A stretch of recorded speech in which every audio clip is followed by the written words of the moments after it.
Olá, eu sou Luciano Sattler e tenho aqui a honra de estar com vocês nesse momento. Vou te falar bom dia, boa tarde, boa noite, boa madrugada, seja qual for o horário que você estiver assistindo essa nossa breve exposição aqui.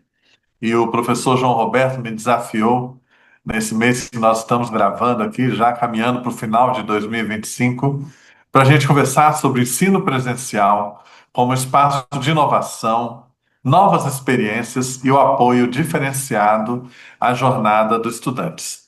Como você está acompanhando, você que é do ensino superior e talvez até dos cursos técnicos, nós tivemos essa mudança no marco regulatório que ainda está em andamento a partir do decreto presidencial ali de maio, que estabeleceu as novas normas para a EAD, mas na verdade ele se desdobra para os instrumentos de avaliação in loco, que ainda estão em fase agora de testes, para serem publicados pelo INEP em março de 2026, que é o que está previsto. Então, ainda é um trabalho em andamento de reordenamento do ensino superior, não apenas para a educação à distância, mas também para o ensino presencial.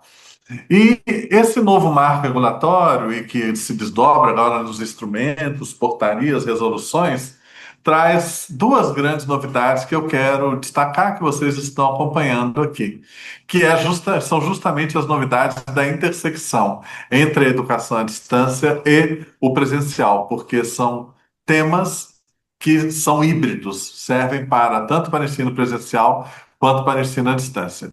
Primeiro, que pela primeira vez o MEC, nós temos um marco regulatório no país que trouxe uma definição para o que é ensino presencial. Então, como vocês puderam acompanhar no que foi publicado, nós hoje temos uma formas de organização da distribuição da carga horária em diferentes formatos educacionais no ensino superior. E aqui nós estamos falando fundamentalmente de graduação, né? Então, um curso que é à distância, ele tem 80% de atividades à distância, 10% em atividades presenciais e 10% em atividades síncronas mediadas. Atividades síncronas mediadas é uma inovação também desse marco regulatório, junto com a definição de formato semipresencial. O semipresencial na área da educação, das ciências naturais, da matemática e da estatística prevê que, então, o semipresencial tenha 50% de atividades à distância, 30% de atividades presenciais e 20% das atividades mediadas, né, síncronas mediadas. O semipresencial para a área de saúde e bem-estar, engenharia, produção e construção, agricultura, silvicultura, pesca e veterinária é diferente. É um semipresencial para essas áreas que são 40% presencial, 40% à distância e 20% de atividades síncronas mediadas. E o formato presencial é 30% para atividades à distância, que podem ter nos cursos, e 70%, 70% no presencial, né? Deixa eu olhar aqui se eu estou falando, é isso mesmo.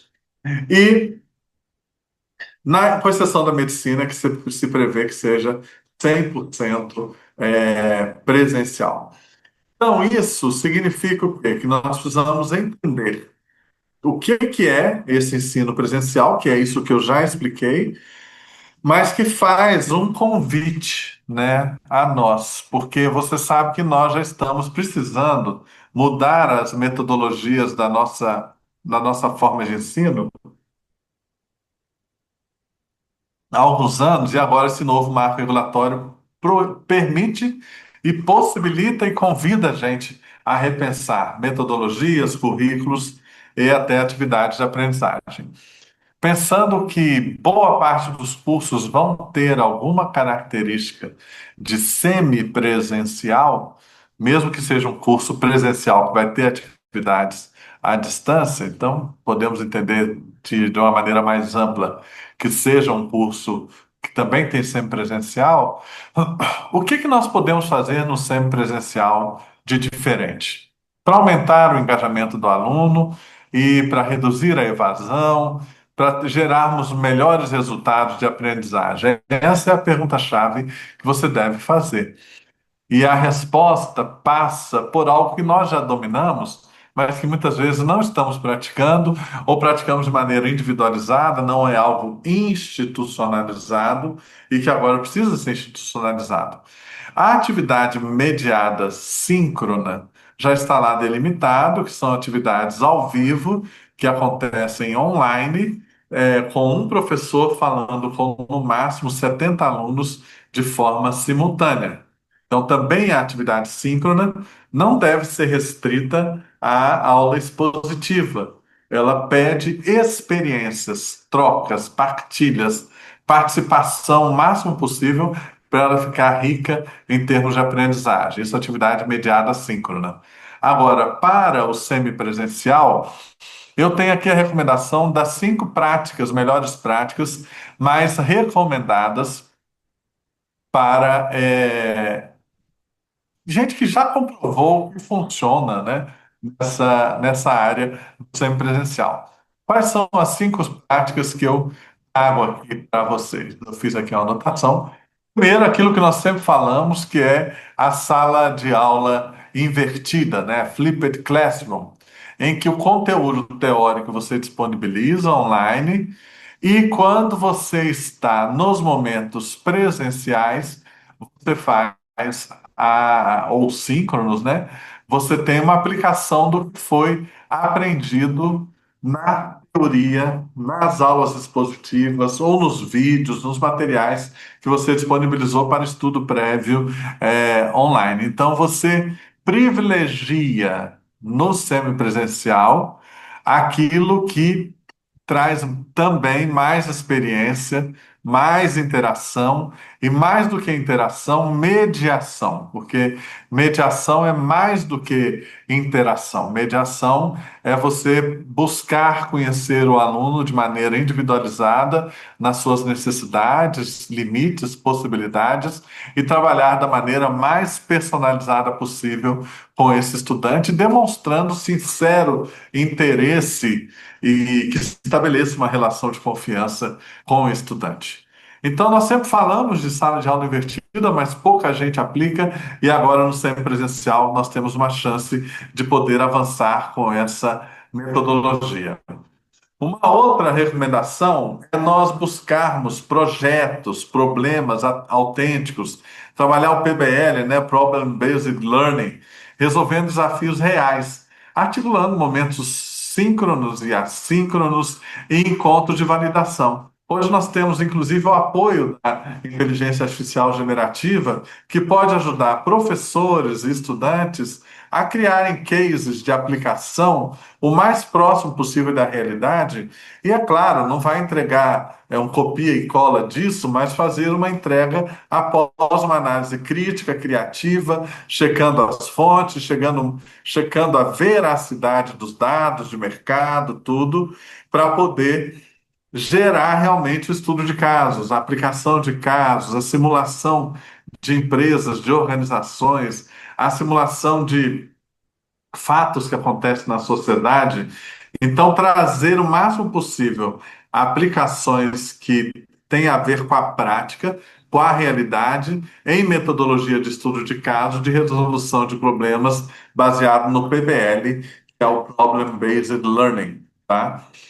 Outra recomendação é nós criarmos clínicas, oficinas síncronas, ou seja, encontros ao vivo centrados em feedback e prática, e não em repetição de slides. Ninguém aguenta mais ficar assistindo slides, muitas vezes o mesmo slide que foi mostrado para outras turmas em outros anos, em outros semestres, né? A atualização do material didático hoje, ela é urgente, fundamental e tem que ser ampla. Até os novos instrumentos de avaliação prevêem que você indique qual o grau de atualização e quando foi atualizado o material didático que você está usando no mundo online. Então, você, com essas clínicas e oficinas, o professor passa a ter no seu papel de mediador a ampliar o protagonismo dos estudantes e colocar todo mundo para participar. Estudante com estudante, estudante com conteúdo, professor com professor, professor com estudante. Quanto mais essa interação acontecer bem mediada, com planejamento prévio, rubricas de avaliação divulgadas que mostrem para o aluno como que ele estará sendo avaliado nessa interação, para não ficar dentro do senso comum, das obviedades, né? Então você vai conseguir realmente aumentar o engajamento e a aprendizagem. A quarta metodologia para enriquecer o tempo presencial vai ser organizar as trilhas de aprendizagem ao redor de competências e habilidades. Colocar isso num caminho assíncrono, claro, com micro desafios e critérios de domínios visíveis, né? São poucas as escolas que estão aplicando ainda, as instituições de ensino superior, que já conseguiram fazer o match do seu currículo com competências. É preciso escrever as competências dentro do que o catálogo brasileiro de ocupações recomenda, tem um léxico para isso. Dedique um tempo a fazer isso. Qualquer coisa, entre em contato comigo, que eu posso mandar alguns exemplos. Mas, além de colocar o currículo, as unidades curriculares relacionadas a competências e habilidades, você também criar trilhas dentro da própria disciplina, dentro da unidade curricular, que pode estar relacionado intra-unidade curricular, mas também com outras unidades curriculares e até outros cursos, de maneira inter e até transdisciplinar. Isso é um processo de inovação acadêmica que todos nós podemos nos envolver e devemos nos envolver para aumentar a atratividade do ensino presencial. Por fim, algo que nós fazemos pouco. Organizamos comunidades de prática e tutoria entre os pares, né? O famoso peer-to-peer, P2P, depois você pesquisa, né? Que forma uma rede de apoio contínuo que sustenta pertencimento, permanência entre um encontro presencial próximo. Então, você usa toda a potência do seu estudante para que ele também interaja com outros estudantes, ajude outros estudantes, e você inclui isso na sua avaliação de aprendizagem. Aí a comunidade pode funcionar a semana inteira ou a quinzena, ou seja qual for a periodicidade que você tiver entre a realização de um encontro presencial e outro. Então, o convite que eu estou fazendo e que eu vim conversar com vocês aqui é como pensar esse momento de mudança do marco regulatório em torno das atividades síncronas mediadas e com o ensino semipresencial, para que você possa usar esse espaço para a inovação acadêmica, para rever os seus currículos e para rever a relação entre os seus cursos, para promover a interdisciplinaridade, a transdisciplinaridade, e especialmente você adotar de forma institucionalizada essas metodologias que eu citei aqui e muitas outras metodologias ativas, porque só as metodologias ativas para nos ajudarem, junto com a compaixão, nesse tempo de inteligência artificial generativa à disposição de professores e de estudantes. Você vai reparar que, quando eu falo institucionalizado, é importante que todo o curso e toda a instituição esteja envolvida de uma maneira única. Por quê?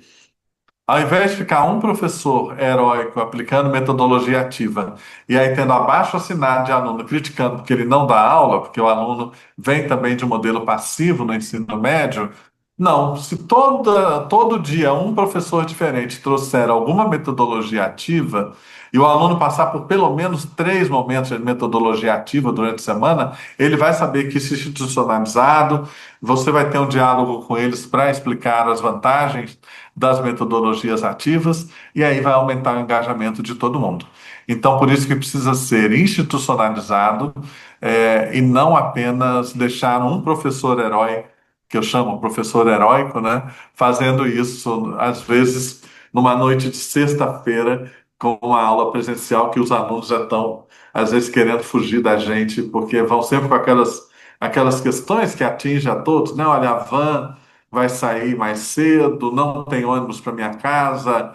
é, e, na verdade, muitas vezes ele está querendo sair da sala de aula porque a sala de aula está chata e não suporta mais esse modelo que nós estamos tão expositivos. Então, quando você olhar, inclusive, procure no MEC, no site do MEC, os referenciais de qualidade, os novos referenciais de qualidade da educação à distância no ensino superior, que é um documento agora de 2025, de junho de 2025. Baixe o PDF, estude isso na sua semana pedagógica. Verifique os conceitos, como que eles estão sendo aplicados na sua instituição, se todo mundo está dominando os conceitos e faça um novo pacto institucional para que essas metodologias possam enriquecer o ensino presencial e você buscar agregar valor ao que você pratica e trazer melhores resultados, tanto no desempenho acadêmico, como na aprendizagem e até no relacionamento que você precisa ter com as empresas, com o mundo do trabalho. Porque o caminho hoje está na diferenciação. Se você é uma instituição de ensino superior com menos de 10 mil alunos, você tem que buscar a diferenciação. Seja qual for, se você tem mais de 10 mil alunos, se você é uma mega instituição, você tem que buscar a diferenciação. Agora, para quem tem menos de 10 alunos, o seu caminho da sobrevivência é se diferenciar. Seja porque você vai ser a melhor na sua região, seja porque você vai ser a melhor em um determinado nicho de atuação, exatas, engenharias, administração, direito, o que for, você é a melhor naquela região, caminha com excelência nisso, e para você ter uma diferenciação que funcione, você precisa adotar essas metodologias que eu estou aqui recomendando e outras metodologias que você venha pesquisar, com foco nas metodologias ativas. O meu Instagram é Luciano Sattler 2023. Vou pedir ao pessoal que vai editar para colocar isso aqui como legenda, para que eu possa estar sempre em contato e à disposição de vocês, se vocês precisarem de mais bibliografia ou informações a respeito. Desejo tudo de bom para quem está assistindo isso aqui com a gente e que Deus possa te abençoar e se conecte comigo aí nas redes sociais. Muito obrigado.